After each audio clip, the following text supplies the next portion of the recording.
This is the semi-final version of the Aragon anchor counter for the grade 11 medium ISP. This circuit is meant to go at the front of a standard boat and be placed outside on the anchor chain so that the laser passes through the chain. This way, once the chain moves in or out, it interrupts the connection between the laser and the laser receiver and is thus able to record how many chain links pass through.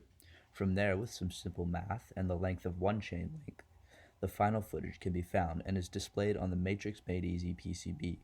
Unfortunately, actual anchor chain was not accessible for this project, so a wheel and its spokes are being used instead to show the same idea.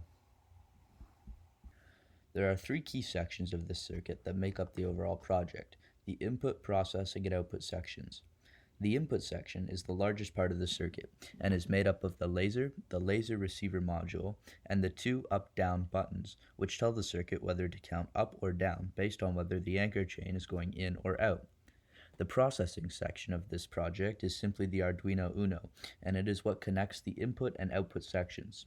It has digital pins reading inputs from the previously mentioned parts, and also has digital output pins going into the display. It also provides power to the whole circuit. The output section is simply the Matrix Made Easy display, which shows both the chain link count and the final footage.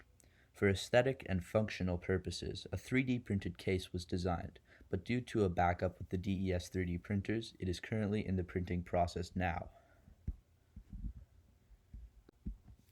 The software component of the circuit has two main purposes, which are to use simple logic to read and manipulate the input side of the project and then effectively display that information for the output side.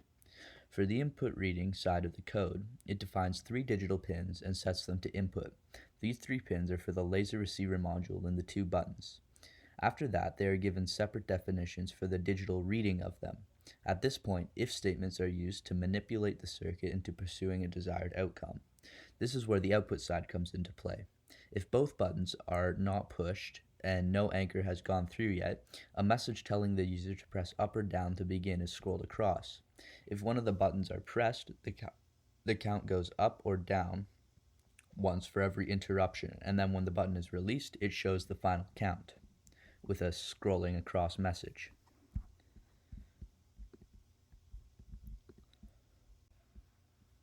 And that is how this project, the Aragon Anchor Counter, works. Thanks for watching.